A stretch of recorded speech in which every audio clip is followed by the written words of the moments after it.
সিঙ্গারা, সমুচা, পকোড়া বা নুডলস বিকালের মজাদার যে নাস্তায় বলেন না কেন, ছদ ছাড়া মনে হয় একদম প্রাণহীন।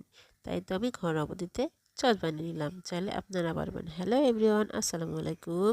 আজকে আমি আপনাদের একদম সহজ পদ্ধতিতে বাসায় ছদ তৈরি করে দেখাবো। তার জন্য আমি এখানে 2 কেজির মতো টমেটো নিয়েছি। টমেটোগুলো বেশ কিছুক্ষণ পানিতে ভেজে রেখেছি, তারপর ঠিক এইভাবে কুচি কুচি করে কেটে নিয়েছি।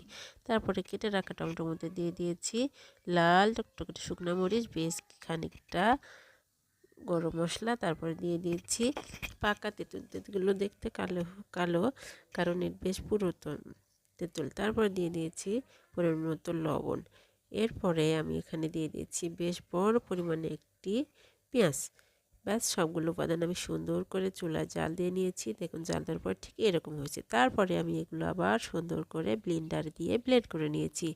ব্লেন্ড করার পরে দেখুন সবগুলো উপাদান ঠিক এরকম হবে। ব্লেন্ড করার পরে আবার এই উপাদানগুলোকে সুন্দর করে ছাঁকনির সাহায্য ছেঁকে নিতে হবে। ঠিক এইভাবে দেখুন, আমি একদম আপনাদের সহজ পদ্ধতিতে দেখিয়ে দিচ্ছি। ছেঁকে নেওয়ার পরে উপাদানগুলো এরকম হবে। টমেটো সস বানানো যে এত সহজ, এত সহজ, আপনারা অবশ্যই বাসা ট্রাই করবেন বাজার থেকে ফুরিয়ে যাওয়ার আগে। তারপরে ছেঁকে নেওয়ার পর দেখুন এমন হয়েছে, কত সুন্দর কালার। এরপরে কড়াইয়ে বেশ খানিকটা খাঁটি সরিষার তেল দিয়ে গরম করে তারপরে কড়াইয়ে উপাদানগুলো ঢেলে দিয়েছি।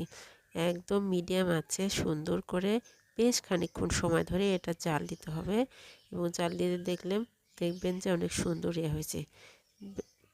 পরিশেষে শুধুমাত্র আমি একটু ভিনেগার দিয়েছি বেশ কিছুদিন ধরে সংরক্ষণের জন্য।